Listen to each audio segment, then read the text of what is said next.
아멘. 우리 하나님 말씀 오늘 마태복음 21장 18절에서 22절까지 말씀 같이 함께 읽어봅니다. 이른 아침에 성으로 들어오실 때에 시장하신지라 길가에서 한 무화과 나무를 보시고 그리로 가사 잎사귀 밖에 아무것도 찾지 못하시고 나무에게 이르시되 이제부터 영원토록 내가 열매를 맺지 못하리라 하시니 무화과 나무가 곧 마른지라. 제자들이 보고 이상히 여겨 이르되 무화과 나무가 어찌하여 곧 말랐나이까.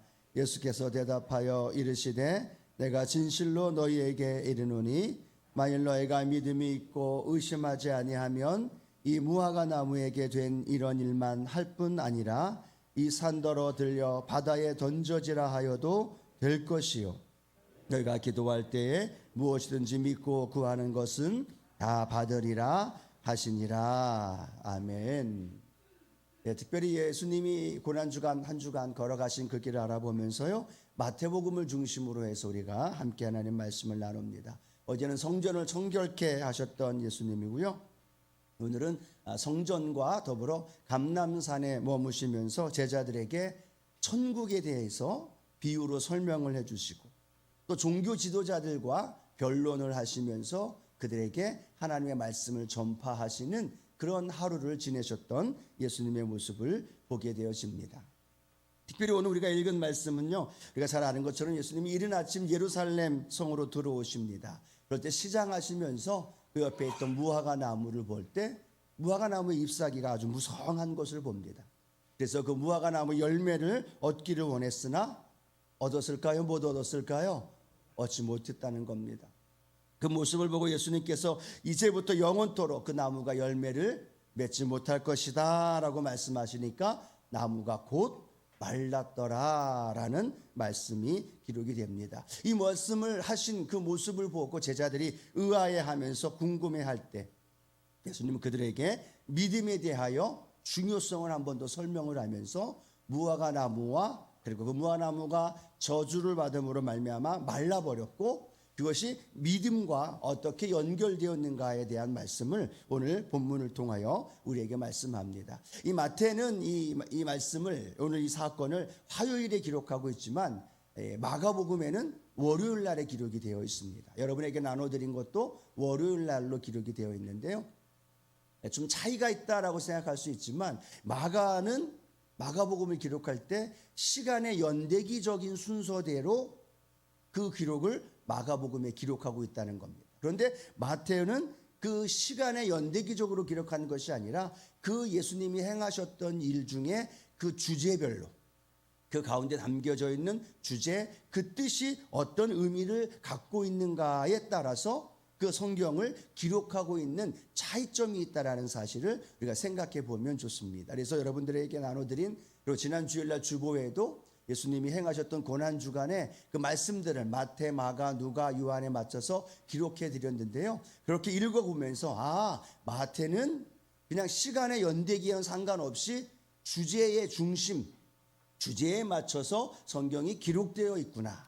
그런데 마가는 시간의 연대기적으로 기록이 되어 있구나라고 생각을 하게 되면 그렇게 성경을 읽어가면서 조금 차이 나는 부분들을 이해할 수 있다라고 생각하면 좋을 것 같습니다. 자, 무화과 나무를 저주하신 오늘 이 사건을 통하여 첫 번째 우리가 생각해 보면서 예수님이 어떤 것에 관심을 갖고 있는가를 한번 알아보길 원하는데요, 첫 번째로는 열매 없는 삶에 대하여서 오늘 이 무화과 나무를 통해서 우리에게 말씀해 주십니다. 우리 마태복음 21장 18절에서 19절 말씀인데 함께 한번 읽어봅니다. 이른 아침에 성으로 들어오실 때에 시장하신지라 길가에서 한 무화과 나무를 보시고 그리로 가사 잎사귀 밖에 아무것도 찾지 못하시고 나무에게 이르시되 이제부터 영원토록 내가 열매를 맺지 못하리라 하시니 무화과 나무가 곧 마른지라 라고 말합니다. 예수님의 일이 무성한데 열매를 찾지 못했고 그 열매를 발견하지 못했던 그 무화과 나무를 다시는 열매를 맺지 못하리라 라고 말씀하시면서 그 나무를 저주하고 있는 모습을 성경을 통해 보게 됩니다. 잎이 무성한데 열매를 맺지 못했던 이유는 많은 성경학자들은 그렇게 얘기합니다. 열매를 구하고 있는 지금의 시기는 3월에서 4월경으로 생각하면 된다는 거죠. 그런데 보통 무화과 나무가 열매를 맺는 시기는 5월에서 6월경입니다. 그리고 5월에서 6월경에 열매를 맺고 9월에서 10월경에 그 열매를 수확한다라는 겁니다. 그러다 보니까 당연히 어쩌면 이 3월과 4월경이기 때문에 열매를 얻을 수 없는 건 당연하다라고도 생각을 할 수 있습니다. 그런데 또 어떤 사람들은 그렇게도 이야기를 합니다. 4월이 되기 전에도 이 무화과 나무에 잎사귀가 푸르르게 되어지면, 잎사귀가 무성하게 되면, 이 무화과 나무의 특성은요, 잎사귀가 무성하게 자라면서 그와 함께 열매를 맺는 그런 특성을 갖고 있다라고 생각을 하면 좀 더 쉽게 이해가 됩니다. 무화과 나무에 열매를 맺는 시기는 아닙니다. 그런데 가끔은 3, 4월경에도 무화과 나무에 잎사귀가 부성할 수 있고, 잎사귀가 나오면 그와 함께 열매를 맺을 수 있기 때문에 예수님께서 그 열매를 찾으셨다라고 생각하면 된다는 거죠. 근데 중요한 건 뭘까요? 시기에 대한 것보다도 잎사귀가 무성함에도 불구하고 무엇이 없었다고요? 열매가 없었다라는 겁니다. 무화과 나무는 잎사귀가 무성하면 열매도 함께 가야 된다는 것. 그래서 예수님이 그 무화과 나무의 열매를 찾았던 모습을 우리에게 말씀해 주고 있습니다. 어떤 것을 주님은 이 무화과 나무의 열매를 찾지 못함으로 인하여서 우리에게 말씀해 주고 있느냐 하면, 그 유대 당시에 외형적이고 겉으로 보기에 그리고 능력을 상실한 채 살아가고 있는 대제사장들, 서기관들, 종교 지도자들을 향한 책망의 마음을 갖고 계셨다라는 것. 또 하나는 그들을 통하여서 배우고 함께 가르침을 받았던 형식주의와 또 더불어서 외식주의에 빠져 있는 유대인들을 향하여서 예수님께서 그들에게 안타까운 마음을 가지고 이 말씀을 하고 있다는 사실을 우리에게 설명해 주고 있다는 겁니다. 외적으로는요, 무화과 나무에 그 잎사귀가 무성합니다. 너무나 보기 좋아요. 그 모습이 유대인들을 향한 모습을 설명하고 있다는 겁니다. 그 무화과 나무는 이스라엘을 상징하고 있고, 더불어서 그 잎사귀는 무성한데 열매가 없는 것은 바로 유대인들이 그런 모습으로 상징적으로 살아가고 있다는 사실을 우리에게 설명해 주고 있다는 거죠. 어제 함께 말씀을 나눴습니다. 하나님 앞에 나아가 예배를 드리고 제사를 드리는 성전. 그런데 하나님 앞에 제사를 드려야 하는 성전이, 기도해야 하는 성전이 탐욕과 상업과 물질 만능주의로 탐욕하고 그렇게 변질되어져 있었던 그 성전에 대한 주님의 책망이 어제 나와 있던 것처럼, 오늘 이 무화과 나무도 동일하게 말씀하고 있는 겁니다. 겉은 번지르합니다. 잎사귀는 무성합니다. 무언가를 하는 것 같고 열심으로 뛰어다니고 무언가를 열심으로 그렇게 해나가는 것 같은데 그 안에 들어가 보면 열매가 없는 모습. 그것이 유대주의의 종교 지도자들의 모습이었고, 그것을 따르고 있는 유대인들의 상태를 우리에게 설명해 주고 있다는 겁니다. 이제는 그것이 유대인들에게만 해당되어지는 것이 아니라 오늘은 우리 믿음의 성도들을 향하여서 예수님과 함께 걸어가고 있는, 이 고난주간을 걸어가고 있는 저와 여러분들을 향한 예수님의 경고의 메시지일 수도 있다라는 거죠. 오늘 우리의 이 신앙생활 속에서 하나님 앞에 열심을 다하여 신앙생활하고 또 종교적인 모습으로 하나님 앞에 나아가고 있는데, 그 안에 그 모습을 보면 열매가 있느냐 없느냐에 대한 부분을 예수님은 이 말씀을 통하여서 우리에게 말씀하고 있다는 거죠. 자, 성경 우리 이 말씀 디모데후서 3장 5절 말씀인데요, 함께 읽어봅니다. 경건의 모양은 있으나 경건의 능력은 부인하니 이 같은 자들에게서 내가 돌아서라 라고 말씀을 하고 있습니다. 경건의 모양은 있습니다. 이렇게 새벽에도 일찍 나와서 하나님 앞에 예배를 드립니다. 또 이런 젊은 나이 때부터 하나님 앞에 나와 신앙생활하고 열심으로 성가대로 찬양으로 교사로 봉사하며 헌신을 합니다. 그렇게 많은 사람들에게도 경건의 모양은 있는데 경건의 능력이 없다라는 것, 그 안에 열매가 없다라는 것, 그 안에 하나님으로부터 배워져야 하는 많은 열매가 없는 모습을 보면서 예수님은 오늘 고난주간 주님과 함께 걸어가는 우리 성도님들에게 경건의 모양만 있지는 않으십니까? 그 삶의 현장 안에 경건의 능력을 소유하십시오라고 우리에게 들려주시는 성령의 음성이 되어지기를 축복합니다. 성경 말씀 또 우리가 잘 아는 말씀이죠. 마태복음 7장 17절 말씀 이렇게 기록하고 있습니다. 이와 같이 좋은 나무마다 아름다운 열매를 맺고 못된 나무가 나쁜 열매를 맺나니 라고 말씀합니다. 그리고 마태복음 7장 20절 계속해서 이렇게 말씀하죠. 함께 읽겠습니다. 이러므로 그들의 열매로 그들을 알리라 라고 말합니다. 무엇으로 그들을 알아요? 열매로 안다라는 거죠. 물론 이 마태복음 7장이 본문 지금 읽은 말씀은 거짓 선지자들에 대한 경고의 메시지이기도 합니다. 그러나 우리 신앙을 갖고 있는 믿음의 성도들도 마찬가지라는 거죠. 우리의 삶 속에서 우리가 어떤 열매를 맺느냐에 따라 그 사람이 어떤 사람인가를 알 수 있다라는 겁니다.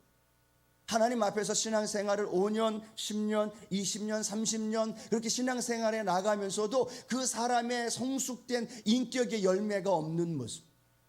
흔히들 교회에서도 그런 이야기들 많이 하죠. 내 성격이 이런데 왜? 그냥 둬. 내 성격대로 살아갈 거야 라고 말들을 종종 하는 모습을 보게 됩니다. 또 뭐라고 얘기해요? 나는 뒤끝이 없어 라고 말하면서 자신이 갖고 있는 성격대로 이쪽에서는 일이 치이고 저쪽에서는 저쪽으로 저쪽 상황 속에서 많은 이들에게 아픔을 주기도 하고 때로는 자기 자신의 성격을 향하여서 많은 사람들에게 상처를 주는 안타까운 모습을 발견하게 되어진다는 거죠. 여러분의 신앙생활은요, 예수님을 믿으면 믿을수록 누구를 닮아야 될까요? 예수님을 닮아야 된다는 거죠. 오늘 이게 고난 한 주간 하나님 앞에서 새벽 우리가 제단을 쌓고 하나님 앞에 기도하고 또 금식하면서 하나님 앞에 나아가는 이유가 뭘까요? 내 문제를 응답받는 것? 내가 은혜 받는 것? 아니요. 그것도 중요한 거지만 내가 예수님을 닮아가는 이 한 주간이 되어지기를 주님의 이름으로 축원합니다. 함께 주님의 고난이 내 고난이 되어진다는 건 주님의 마음을 내 마음속에 품는다는 거예요. 주님의 성품이 내 성품이 되어지는 거예요. 너희 안에 이 마음을 품으라 곧 그리스도 예수의 마음이다 라고 말하고 있다는 거죠. 신앙생활이 5년, 10년, 15년이 될수록 우리는 갈수록 내 신앙의 인격 안에서 예수님의 마음, 성령의 열매, 그 열매가 맺어지게 되어질 때 그 열매를 보면서 누구를 알아요? 그 사람을 알게 되어진다라는 거죠. 오늘 우리 사랑하는 성도 여러분, 우리의 삶 속에서 늘 예수님을 닮아가는 그런 믿음의 성격, 성숙된 이 신앙의 삶을 살아가기를 주님의 이름으로 축복합니다. 성령의 은사는 하나님의 나라의 사역을 위해서 우리에게 필요하여서 하나님이 주신 선물입니다. 그 선물을 가지고 우리가 살면서 우리가 맺어야 할 것이 바로 성령의 열매인 거죠. 사랑과 희락과 화평과 오래 참음과 자비와 양선과 충성과 온유와 절제. 이게 무엇입니까? 성령의 열매예요. 성령의 열매. 은사는 하나님의 일을 위해서 나에게 주신 선물이라면 그 선물을 가지고 그 은혜를 가지고 그 놀라운 축복을 가지고 우리가 해야 할 일은 뭐예요? 열매를 맺는 거예요. 너희가 나 안에 거하고 내 말이 너희 안에 거하고 내 안에 붙어 있으면 너희가 무엇을 맺어야 된다고 말씀하고 있어요? 열매를 맺어야 된다라고 말씀을 하고 있습니다. 오늘 사랑하는 성도 여러분, 우리 신앙의 삶 속에서 우리 예수님을 더 많이 닮아가는 그런 믿음의 성숙한 성도님들 되기를 주님의 이름으로 축원합니다. 이번 고난주간 많이 고난의 주님과 함께 걸어가면서 내 삶의 현장 안에 예수님의 성품을 닮아가고 거룩한 삶의 그런 인격이 변화되어지고 내 성격이 아니라 예수님의 성격, 내 성품이 아니라 예수님의 성품으로 변화되어질 때 그 안에 성령의 열매가 맺어지고 그 성령의 열매를 통해서 우리에게 주님 주시는 풍성한 칭찬과 은혜가 우리 성도님들 가운데 넘쳐나게 되기를 주님의 이름으로 축원합니다. 그런데 또 하나 우리가 기억해야 할 것은요, 오늘 주님 우리에게 말씀합니다. 그 마른 그 무화과 나무를 향하여 주님 뭐라고 말씀하고 있습니까? 이제부터는 너에게 열매가 맺지 못하리라. 그 말씀에 따라서 그 무화과의 그 나무가 말랐더라라고 말씀을 하고 있습니다. 무엇을 의미하고 있느냐 하면 주님이 말씀하신 그 말씀처럼 우리의 신앙생활 속에서도 우리의 주님께 기도할 때 그 기도가 우리의 응답으로 우리의 능력으로 하나님께서 열매로 맺을 수 있도록 인도해 주신다라는 거예요. 즉 기도와 열매가 함께 연결되어져 있다라는 거예요. 만민이 기도하는 집이다라고 성전을 청결하시면서도 주님은 교회가 성전의 가장 근본적인 것을 우리에게 가르쳐 주셨다는 거죠. 그러면 우리 신앙 속에서도 열매를 맺기 위해서는 저절로 되어지지 않는다는 거예요. 기도라는 통로를 통해서 무릎 꿇고 하나님 앞에 기도하며 간절히 기도할 때 그 기도가 회복되어짐으로 저와 여러분의 삶에도 예수님의 성품이 닮아지게 되어지고 그 예수님의 성품을 통해서 열매가 맺어지게 되고 그 열매를 맺음으로 인하여 세상 사람들이 우리를 보고 그리스도인이라고 인정해 줄 수 있는 그런 은혜를 우리 가운데 누리기를 축복합니다. 자, 두 번째, 오늘 주님은 우리에게 말씀합니다. 주님의 심판이 있음을 우리에게 설명을 하고 있는데요. 마태복음 21장 19절 말씀 함께 읽어봅니다. 길가에서 한 무화과 나무를 보시고 그리로 가사 잎사귀밖에 아무것도 찾지 못하시고 나무에게 이르시되 이제부터 영원토록 내가 열매를 맺지 못하리라 하시니 무화과 나무가 곧 마른지라 라고 말합니다. 무화과 나무가 곧 말랐다는 거예요. 그 주님이 그 무화과 나무를 명령하셨고 그 무화과 나무가 마른 이유는 뭐냐? 열매 없는 나무에 대한 심판이 현재성으로 임하고 있다는 거예요. 또 그것이 즉각성을 통하여서 우리에게 생생하게 보여주고 있음을 설명해 주고 있습니다. 우리가 잘 아는 것처럼 이스라엘 백성들은 AD 70년에 하나님의 심판을 받게 되어지죠.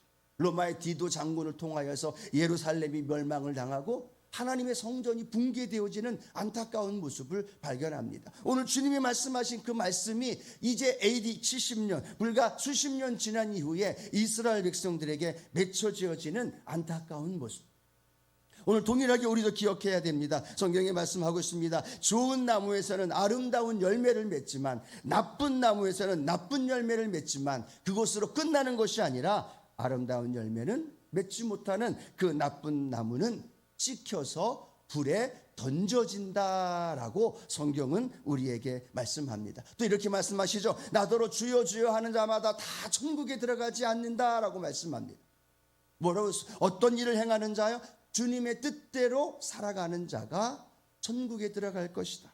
마지막 날 말합니다. 주님, 저 아시죠? 나 주님의 이름으로 선지자 노릇했습니다. 주님 아시죠? 나 주님의 이름으로 귀신을 쫓아냈고 권능을 행하였습니다 라고 말하면서 주님 앞에 나아가는 거죠. 그런데 주님 뭐라고 말씀하십니까?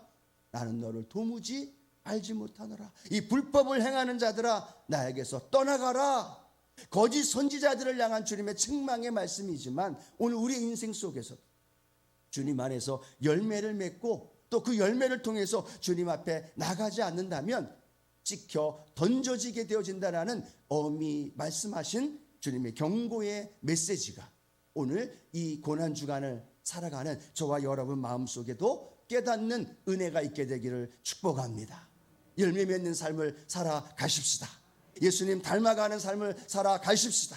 그리고 그것을 통하여서 내가 주님 자녀로서 그리스도인으로서 삶을 살아갈 수 있는 믿음의 성도님들 되어지기를 주님의 이름으로 축원합니다. 자, 세 번째로 한 번 더 생각해 볼 것은요, 믿음의 역사에 대하여 설명을 하고 있습니다. 무화과 나무를 저주하셨는데 그 저주하신 대로 어떤 일이 벌어졌어요? 무화과 나무가 곧 말랐더라. 거기에서 끝나면 되는데 주님은 그 다음 우리에게 마태복음 21장 21절과 22절 말씀을 설명하고 있습니다. 함께 읽어봅니다. 예수께서 대답하여 이르시되 내가 진실로 진실 너희에게 이르노니 만일 너희가 믿음이 있고 의심하지 아니하면 이 무화과 나무에게 된 이런 일만 할 뿐 아니라 이 산더러 들려 바다에 던져지라 하여도 될 것이요 너희가 기도할 때에 무엇이든지 믿고 구하는 것은 다 받으리라 하시니라. 아멘. 이 무화과 나무의 마른 것을 통해서 주님은 강조하고 있는 것이 하나가 있는데 그것이 바로 믿음이라는 거예요. 너희가 믿음이 있고 의심하지 아니하면 이렇게 말씀하시면서 주님 뭐라고 얘기하셔요? 무화과 나무에게 된 일뿐만 아니라, 즉 무화과 나무에게 된 일이 무엇을 통하여 이루어진 것입니까? 믿음이라는 것을 통해 이루어졌다라는.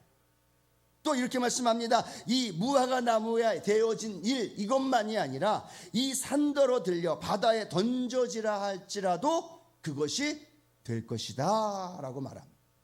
또 성경이 이렇게 말씀하고 있죠. 기도할 때에 무엇이든지 믿고 구하는 것은 다 받으리라 라고 말씀합니다. 오늘 주님은 믿음이라는 것을 설명하면서 점점점 그 믿음의 능력을 확장시키고 있어요. 단 하나 무화과 나무를 마르게 한 것, 그것에 끝나는 것이 아니라 이 산더러 들려서 저 바다에 던져지라 할지라도 그렇게 될 줄 믿으라 라고 말하고 있고, 그 다음 뭐라고 말씀하고 있어요? 무엇이든지 기도하면 다 받으리라 라고 말합니다. 오늘 그 기도에 주님 우리에게 말씀하고 있습니다. 믿음이란 것은 바로 이런 놀라운 역사를 우리 가운데 이루어 주신다는 거죠. 오늘 사랑하는 성도 여러분, 우리가 가지고 있는 이 믿음이, 주님이 가지고 있는 믿음이 우리의 마음속에 믿어지는 은혜가 있게 되기를 축복합니다. 그 믿음이 내가 소유하면 무화과 나무의 그 마른 모습을 보면서 제자들이 의아해하고 이상하게 여겼던 것이 이상한 일이 아니라 현실로 우리에게 다가온다는 거죠. 믿음으로 선포하면, 믿음으로 기도하면, 믿음으로 의심하지 않고 구하면 오늘도 우리의 기도 속에 하나님의 응답으로 채워줄 줄로 믿습니다. 자, 그런데 오늘 본문에 보면 의심하지 아니하면이라는 말이 기록이 되어 있는데요, 이 의심하다라는 말은 어떤 의미를 갖고 있느냐 하면 자신의 생각으로 판단하다라는 의미를 갖고 있다는 거죠. 의심하다, 하나님이 말씀하셨는데 내가 의심하는 거예요. 내가 믿지 못하는 거예요. 내가 의심하면서 살아가는 거예요. 그런데 그 의미가 뭐냐면 자신의 생각, 내가 가지고 있는 인간적인 생각, 내가 가지고 있는 경험에 의하여서 쌓여져 있는 그 생각으로 판단하는 것이 의심한다라는 거예요. 즉 하나님의 생각과 내 생각이 충돌할 때 내 생각을 내어놓고 하나님의 생각을 취하는 것, 하나님의 말씀을 취하는 것, 하나님의 말씀을 믿는 것, 그것이 뭐냐? 그것이 믿음인 줄로 믿습니다. 그래서 오늘도 여러분 우리 마음속에 우리의 생각으로, 우리의 마음으로, 또 내가 갖고 있는 경험으로 그것이 생각되어지고 판단되어질 때마다 우리는 이렇게 고백해야 되죠. 내 생각은 예수 이름으로 떠나가고 하나님의 말씀이, 하나님의 능력이, 하나님의 골라오신 그 역사하심이 내 안에서 이루어집니다 하는 그 마음의 생각을 품으면 그 믿음대로 오늘도 주님의 놀라운 능력이 나타날 줄로 믿습니다. 자, 마태복음 17장 20절에는 이런 말씀 기록하고 있죠. 함께 읽어봅니다. 이르시되 너희 믿음이 작은 까닭이니라. 진실로 너희에게 이르노니 만일 너희에게 믿음이 겨자씨 한 알만큼만 있어도 이 산을 명하여 여기서 저기로 옮겨지리라 하면 옮겨질 것이요 또 너희가 못할 것이 없으리라. 어떤 믿음만 갖고 있어도 겨자씨 한 알만큼의 믿음이 있어도, 우리가 잘 알잖아요. 얼마나 겨자씨 한 알이 작습니까? 그냥 콧김으로도 날아갈 만한 작은 믿음, 그 믿음이 있는다 할지라도요, 그 믿음으로 말미암아 이 산을 명하여 저리로 옮겨지라 하면 어떻게 될 것이다? 옮겨질 것이다. 여러분, 그 믿음으로 살아가고 계십니까? 그 믿음으로 내가 오늘도 이 전에 나오셨습니까? 그 믿음으로 오늘도 우리 삶 속에서 걸어가는 저와 여러분이 되기를 축복합니다. 또 더 나아가 우리 주님 말씀하시죠. 요한복음 14장 12절 말씀입니다. 내가 진실로 진실로 너희에게 이르노니 나를 믿는 자는 내가 하는 일을 그도 할 것이요 또한 그보다 큰 일도 하리니 이는 내가 아버지께로 감이라. 이 말씀이 믿어지시는 분들만 아멘. 주님이 하신 일도 하실 것이다 라고, 또 주님보다도 더 큰 일을 하실 것이다 라고 말씀하고 있다라는 겁니다. 물론 복음에 증거하는 부분에서도 연결되어지는 거고, 또 주님이 행하셨던 수많은 기적과 이사도 그것을 믿는 저와 여러분의 삶 가운데 나타날 수 있음을 우리에게 설명해 주고 있습니다. 사랑하는 성도 여러분, 언제가 제가 한번 말씀을 드린 것 같은데요, 믿음과 연결되어 있는 두 부류의 사람들, 한 사람은 믿음을 소유하는 것으로 만족하고 살아가는 사람, 한 사람은 믿음으로 행하며 살아가는 사람. 나는 믿음을 갖고 있어 라고 말하면서 믿음이 소유되어진 것으로 만족하는 사람이 있는가 하면 그 믿음으로 내 한계를 돌파하는 사람이 있다는 거예요. 그 믿음으로 내 연약함을 뛰어넘는 사람이 있다는 거예요. 왜요? 믿음으로 홍해가 갈라졌기 때문에, 믿음으로 여리고성이 무너졌기 때문에, 믿음으로 수많은 기적이 일어났는데 오늘날 수많은 사람들이 믿음을 소유한 것으로만 만족해. 믿음을 가지고 있는 것만으로 만족해. 나 믿어, 나 믿고 있어 라고 만족하지만 그 믿음으로 역사를 이루지 못하고 있다는 거예요. 믿음으로 귀신을 쫓아내지 못하고 있다는 거죠. 믿음으로 병든 자를 치료하지 못하고 있다는 거죠. 그렇다면 오늘 이 고난주간의 둘째 날 우리 사랑하는 성도 여러분, 믿음으로 주님이 말씀 한마디에 무화과 나무가 마르게 하셨고 그 말씀이 AD 70년에 이루어졌고 또 오늘도 저와 여러분이 믿음으로 선포하며 나아갈 때 그 믿음의 역사가 저와 여러분의 삶 가운데도 나타날 줄로 믿습니다. 믿는 자에겐 이런 표적이 따르리라고 말씀합니다. 내 이름으로 귀신을 쫓아내고 병든 자에게 손을 얹은즉 나으리라. 이 말씀이 누구에게 주신 말씀이냐? 믿음을 소유한 자가 아니라 믿음으로 역사하는 사람, 믿음으로 살아가는 사람, 믿음으로 우리의 현실과 한계를 뚫고 그곳에서 하나님의 놀라운 역사를 이룰 수 있는 복된 삶이 되어지길 주님의 이름으로 축원합니다. 자, 오늘의 묵상 우리가 기억하면서요 한번 하루 종일 묵상하며 살았으면 좋겠습니다. 지금 내게 있는 성령의 열매, 지금 내게 있는 열매가 있다면 어떤 열매일까? 또 맺고 싶은 열매가 있다면 어떤 열매일까? 라는 생각을 오늘 하루 생각해 보면서 주님, 내가 예수님 닮은 그런 성품으로 변화되게 하여 주시고 특별히 사랑의 열매 맺게 해 주시고 또 많은 사람들과의 관계 속에서 화목한 열매 맺게 해 주시고 다른 사람에게 선한 일을 행하며 나누어 줄 수 있는 그런 착한 양선의 열매도 맺게 해 주시고 무엇보다도 전도의 열매 우리가 한번 더 기억해 보면서 오늘 하루 묵상해 보면 좋겠습니다. 두 번째는 믿음의 역사가 일어나기를 원하는 것 세 가지를 한번 적어보자. 내 한계 속에 내 자녀를 바라보면서 내 문제 속에서 그 믿음의 역사가 일어나기를 원하는 것 세 가지 한번 적어보고 오늘 하나님 앞에 기도하면서 오늘 그 믿음이 소유되어진 것이 아니라 믿음이 살아서 내 삶 속에 능력으로 함께하는 우리 믿음의 성도님들 되어지기를 주님의 이름으로 축원합니다.